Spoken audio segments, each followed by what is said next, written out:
सभी भक्तजनों को मेरा निवन प्रणाम। राम राम, जय श्री कृष्णा।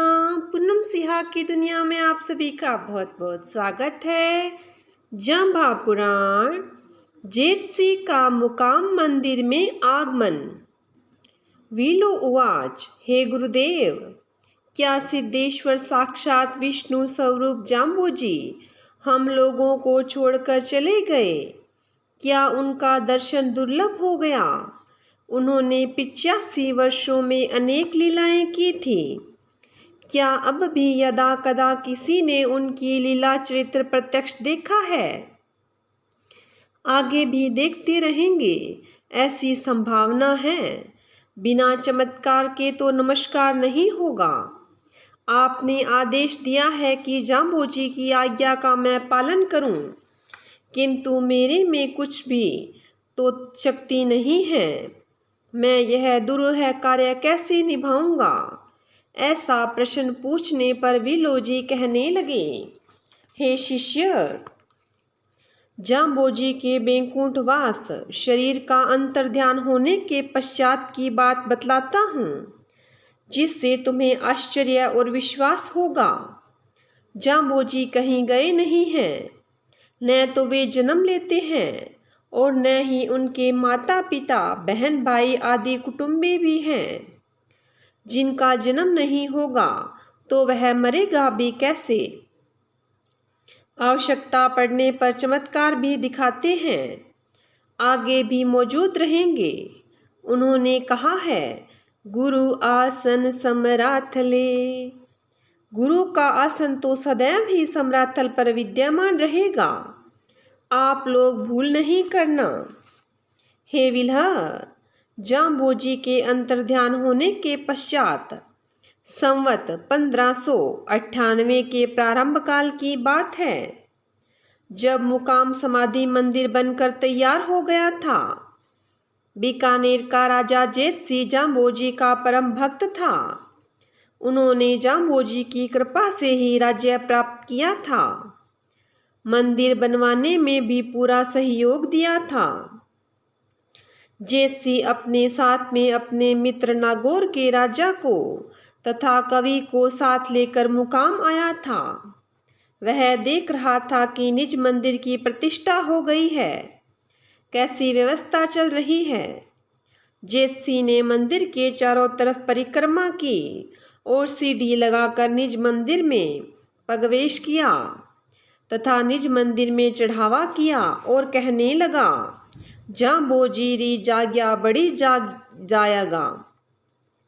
उसी समय ही साथ में एक राजदूत भी था। उसने एक दोहा कहा, छाया खोज न दिस तो सेहूं तो जिणरो कहियो, खुद्यात शुद्धातीस नींद नहीं व्याप्ति, ठाहरो जाम्बोहू पणी में गयो, पणी मर गयो।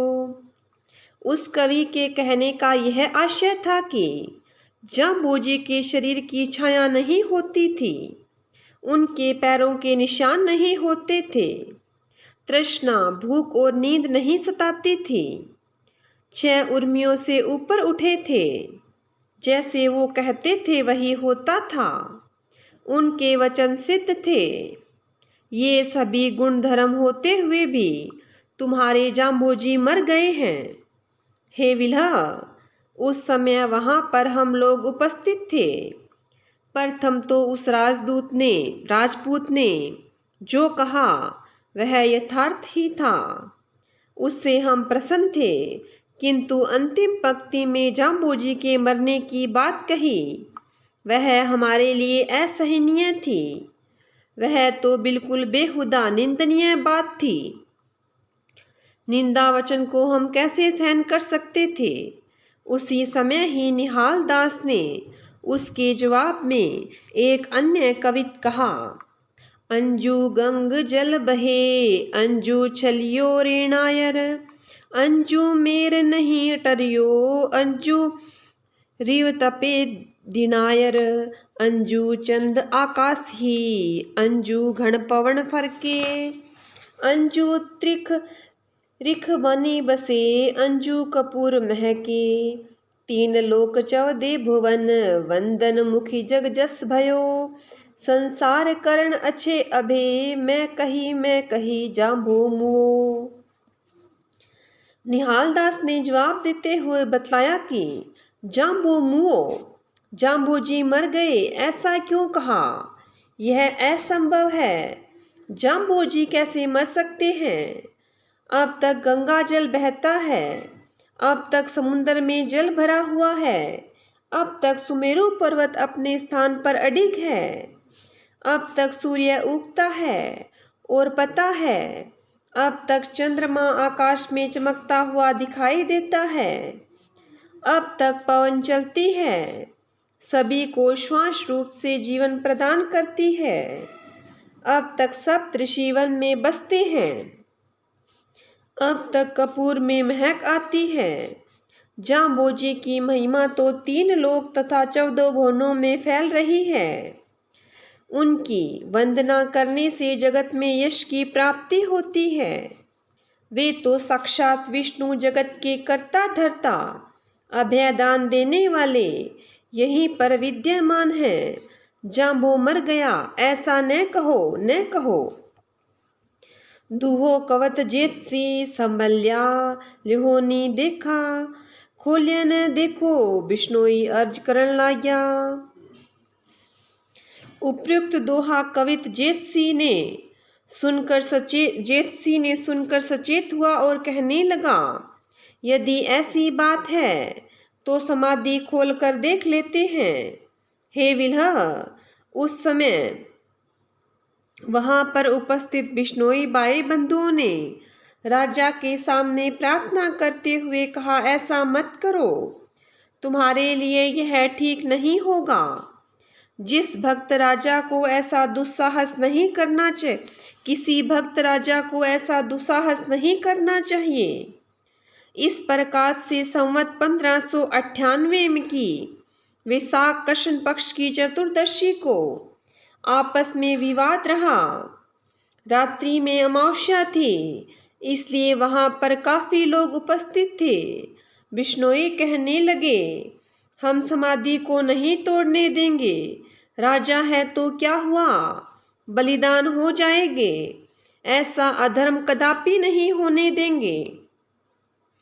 निहाल दास ने रात्रि में प्रार्थना करते हुए कहा, हे देव, मैंने तो आपकी कृपा से जो कुछ कहना था वह कह दिया।